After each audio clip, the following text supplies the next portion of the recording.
नमस्कार दोस्तों, कैसे हैं आप सभी लोग। आशा करता हूँ अच्छे होंगे। मैं पंकज। तो चलिए स्टार्ट करते हैं अपना पहला चैप्टर मैनेजमेंट के बारे में जो है। दोस्तों देखिए, हमारा जो पहला चैप्टर है बिजनेस स्टडीज़ का, उस चैप्टर का नाम है nature and significance of management. इस चैप्टर को समझने से पहले इस शब्द को समझिए कि मैनेजमेंट होता क्या है। देखिए, मैनेजमेंट अपने आप में एक शब्द है जिसमें एक शब्द आता है बीच में मैनेज, यानी कि व्यवस्था करना, यानी कि प्रबंध करना। मैनेजमेंट कहता है चीज़ों को व्यवस्थित करना, चीज़ों का प्रबंध करना। और बेसिकली जो प्रबंध है वो प्रबंधक द्वारा किया जाता है, यानी कि मैनेजर द्वारा किया जाता है। तो इसी चीज़ को डिटेल में पढ़ते हैं आगे। सबसे पहले हमारा दिया गया है इंट्रोडक्शन।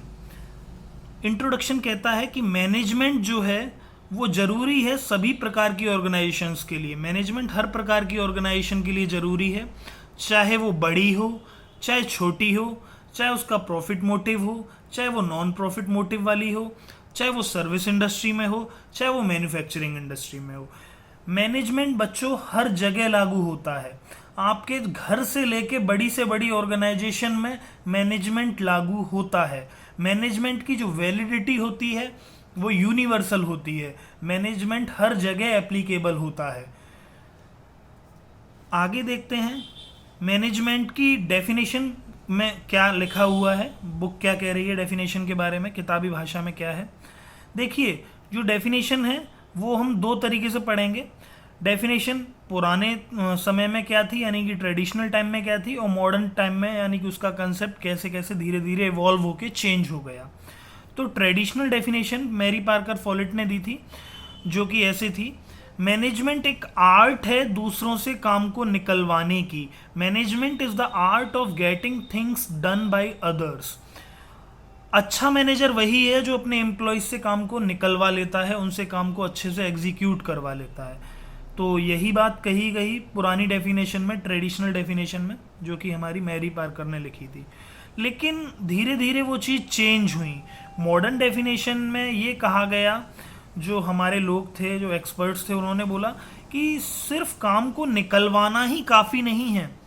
सिर्फ काम को निकलवाना ही काफ़ी नहीं है, उसका एक एक्सटेंशन भी होना चाहिए। वो एक्सटेंशन जो है वो मॉडर्न डेफिनेशन में है। वो क्या चीज़ है? मैनेजमेंट एक प्रोसेस है। इस प्रोसेस को अच्छे से हम आगे समझेंगे कि प्रोसेस क्या होती है। मैनेजमेंट एक प्रोसेस है जिसमें हम दूसरे से काम को निकलवाते हैं, इस एम के साथ कि गोल्स अचीव हो जाएं इफ़ेक्टिव तरीके से और एफिशिएंट तरीके से। तो इस चीज़ को समझते हैं कि प्रोसेस, गोल्स, इफेक्टिवनेस और एफिशिएंसी होता क्या है। तो देखिए, सबसे पहले इस डेफिनेशन को हमने 3 पार्ट्स में डिवाइड कर लिया है: प्रोसेस, इफेक्टिवनेस और एफिशिएंसी। सबसे पहले हम प्रोसेस को समझते हैं। प्रोसेस क्या कहती है? प्रोसेस का मतलब है मैनेजमेंट जो है वो एक सीरीज ऑफ फंक्शंस है। यानी कि मैनेजमेंट जब परफॉर्म किया जाता है तो उसमें कुछ फंक्शंस को परफॉर्म किया जाता है, उनके कुछ स्टेप्स हैं। वो स्टेप्स बेसिकली हमारे मैनेजमेंट के फंक्शंस हैं, जिन्हें हम प्यार से पॉस डीसी या POSDC बोलते हैं। P for planning, O for organising, S for staffing, D for directing and C for controlling. Sorry for the noise. Process का जो है वो सीरीज ऑफ फंक्शंस है दूसरों से काम को निकलवाने की। वो फंक्शंस हमारे यही थे: POSDC, planning, organising, staffing, directing and controlling.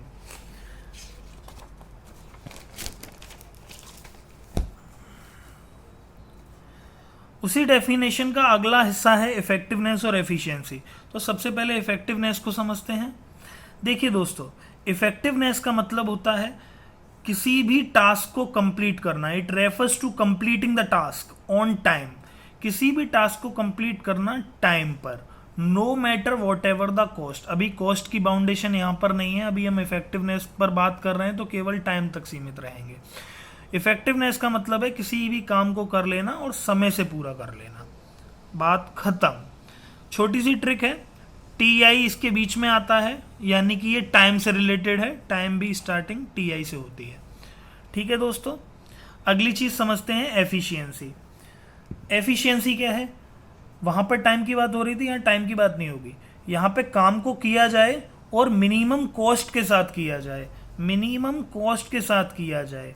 कोई रिसोर्सेज की बर्बादी ना हो, उसे इंग्लिश की अच्छी भाषा में बोलते हैं optimum utilisation of resources. Resources की कम से कम बर्बादी हो, रिसोर्सेज अच्छे तरीके से यूज़ हो।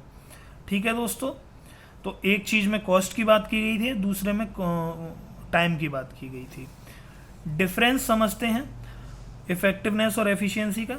वही है, इफेक्टिवनेस का मतलब टास्क को टाइम से कंप्लीट कर लेना, और एफिशिएंसी का मतलब टास्क को कंप्लीट करना ऑप्टिमम यूटिलाइजेशन ऑफ रिसोर्सेज के साथ। दूसरा बेस ऑफ डिफरेंस है सही काम को करना, doing the right task. Efficiency में इस बेस ऑफ डिफरेंस है doing the task in right way, उसी टास्क को सही तरीके से करना। आगे बढ़ते हैं। इफेक्टिवनेस और एफिशिएंसी के बीच में रिलेशन क्या है? इफेक्टिवनेस और एफिशिएंसी बराबर इंपॉर्टेंट हैं। As being effective means completing the task. Effective का मतलब होता है टास्क को कंप्लीट करना, but it is not enough to just complete the task. पर यही काफी नहीं है कि आप टास्क को कंप्लीट करें, it must be done correctly without any wastage of resources. सिर्फ ये जरूरी नहीं है कि आप टास्क को कंप्लीट कर रहे हैं, ये भी जरूरी है कि आप उस चीज की बर्बादी तो नहीं कर रहे काम को करते हुए। यानी कि इफेक्टिवनेस और एफिशिएंसी एक ही सिक्के के दो पहलू हैं, both are two sides of same coin. एक व्यक्ति को इफेक्टिव भी रहना है और एफिशिएंट भी रहना है, एक भी क्वालिटी पजेस कम हो रही है तो यानी कि दिक्कत वाली बात है। ठीक है मेरे दोस्तों, दोनों के बीच में पैरिटी यानी कि बैलेंस होना बहुत जरूरी है, इफेक्टिवनेस और एफिशिएंसी के बीच में। दोस्तों हम इस चैप्टर को पढ़ते पढ़ते बीच में जो भी केस स्टडीज आएंगी उन्हें भी सॉल्व करेंगे, जिससे कि जो हमने पढ़ा हुआ है उस पढ़े हुए से हम तुरंत केस स्टडीज वगैरह करेंगे तो हमारे दिमाग में वो चीज़ स्थिर हो जाएगी। तो चलिए एमसीक्यूज करते हैं और कुछ केस स्टडीज को करते हैं। पहला एमसीक्यू आपका है, management has to see that task are completed and goals are achieved. Management को ये देखना होता है कि टास्क जो हैं वो कंप्लीट हो रहे हैं, गोल्स जो हैं वो अचीव हो रहे हैं with the least amount of resources. कम से कम रिसोर्सेज का यूज करके हम अपने काम को कर पा रहे हैं, यानी मिनिमम कॉस्ट पे कर पा रहे हैं बेसिकली। ये बात जो कही गई है इसमें हमें पूछा क्या जा रहा है, identify the two related concepts of management. यहाँ पर दो कंसेप्ट्स हैं मैनेजमेंट के, उनके बारे में बात हुई, उन दो कंसेप्ट्स को पहचानिए। क्या वो ए है कोऑर्डिनेशन एंड एफिशिएंसी? नहीं, कोऑर्डिनेशन की अभी कोई बात नहीं हुई है। क्या वो इफेक्टिवनेस और एफिशिएंसी है? जी हाँ, यहाँ पर गोल्स को अचीव किया जा रहा है, यानी कि ये चीज़ completion of task on time से है। दूसरा एफिशिएंसी मिनिमम कॉस्ट के बारे में है। ठीक है, तो ये हमारा इफेक्टिवनेस और एफिशिएंसी, इसका आंसर हो जाएगा। सी नहीं है, डी नहीं है।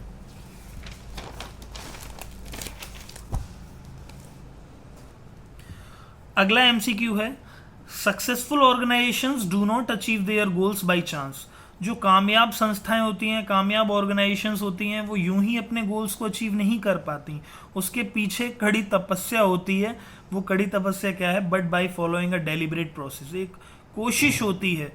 वो कोशिश जो कहलाती है वो मैनेजमेंट कहलाता है।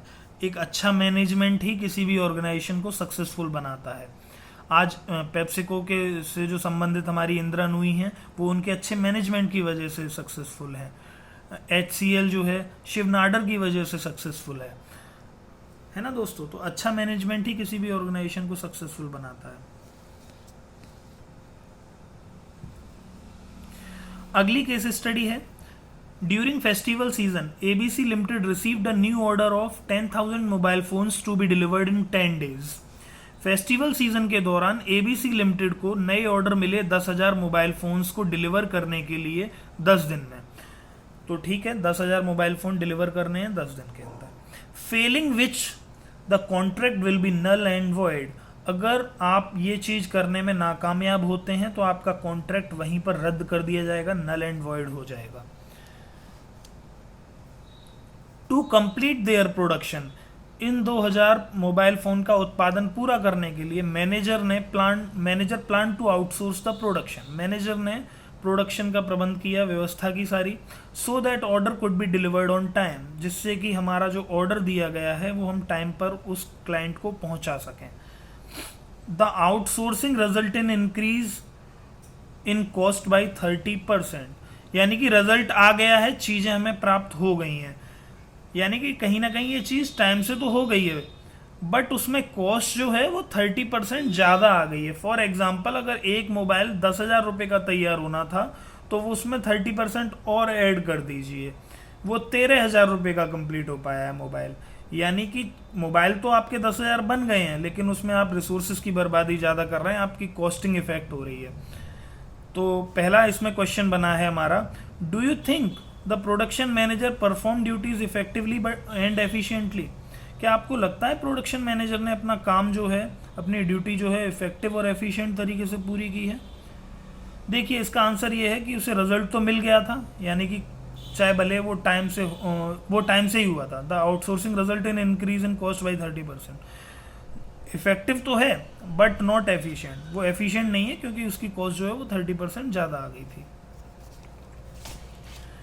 इसी में सेकंड पॉइंट है, give any 2 points of difference between effectiveness and efficiency. हम पढ़ चुके हैं डिफरेंस के बारे में।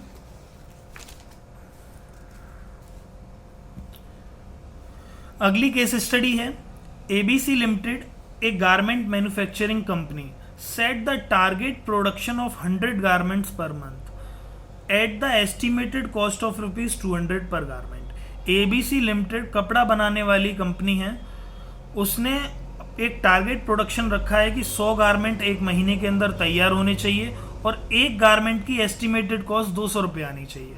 ठीक है, मोहन जो है उस कंपनी का कर्मचारी, उसने बहुत मेहनत की, 2-2 शिफ्टों में काम किया and manufactured around 150 garments, 150 garments तैयार किए, but at the estimated cost of ₹230 पर गारमेंट।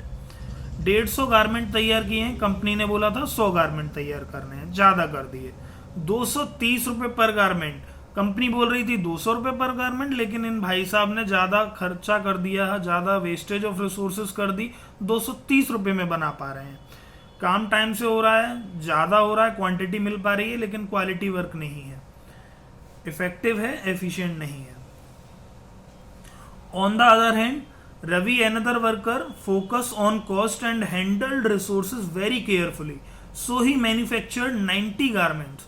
दूसरी तरफ रवि भाई साहब हैं हमारे, इन्होंने काम को बड़े अच्छे से किया, सावधानी पूर्वक किया, कॉस्टिंग पे बड़ा ध्यान दिया, लेकिन इतना ध्यान दिया कि काम बड़ा कम कर पाए, लेकिन इनकी क्वांटिटी कम रही है, लेकिन इनका क्वालिटी काफ़ी रहा है। यहाँ पर भी कुछ चीज़ें कम पड़ रही हैं, यानी कि इफेक्टिव नहीं है, एफिशिएंट हैं, but at the estimated cost of ₹190 पर गारमेंट। आप यहाँ पे देख पा रहे हैं एफिशिएंट है, 200 रुपये बोला था, 190 रुपये में ही काम को पूरा करके दे दिया है। तीसरा वर्कर है, उसके बारे में जानते हैं। Third worker maintain the balance and achieve the target of 100 garment at the estimated cost of ₹200 पर गारमेंट। यानी कंपनी ने जो उसे काम दिया था, जिस वे में दिया था, उसी तरीके से इसने पूरा किया है। 100 गारमेंट बना दिए हैं और 200 रुपये पर गारमेंट की कॉस्ट आनी चाहिए थी, वो उससे ऊपर नहीं गया।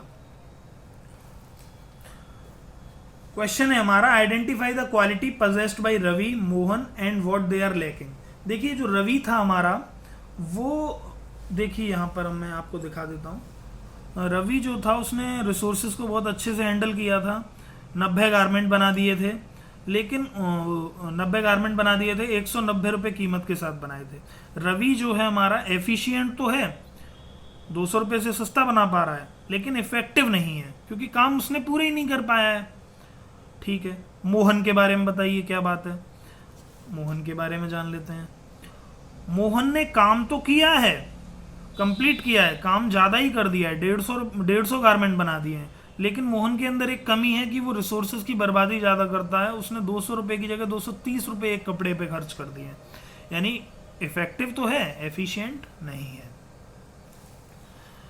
अगला है क्वेश्चन हमारा, what qualities possessed by third worker. Third worker के अंदर क्या क्वालिटी पजेस कर रही है। थर्ड वर्कर ने मेंटेन किया था बैलेंस, यानी कि दो चीज़ों के बीच में संतुलन बिठाया था, यानी कि थर्ड वर्कर हमारा जो है वो इफेक्टिव भी है और एफिशिएंट भी है। अगला है हमारा, which worker is preferred by management. Management कौन सा वर्कर रखना चाहेगी? भैया मैनेजमेंट तो उसी को रखना चाहेगा जो इफेक्टिव भी है और एफिशिएंट भी है। ऐसा नहीं है कि एक भी क्वालिटी अगर उसमें छूट रही है तो मैनेजमेंट उसे प्रिफर नहीं करेगा। यही तो हमने रिलेशनशिप में समझा था कि दोनों एक ही सिक्के के दो पहलू हैं। वो सिक्का पूरा पूरा आपकी जेब में होना चाहिए, इफेक्टिव भी होने चाहिए और एफिशिएंट भी होने चाहिए आप। तो आपने मुझे इतना समय दिया, थैंक यू वेरी मच। मिलते हैं नेक्स्ट वीडियो में।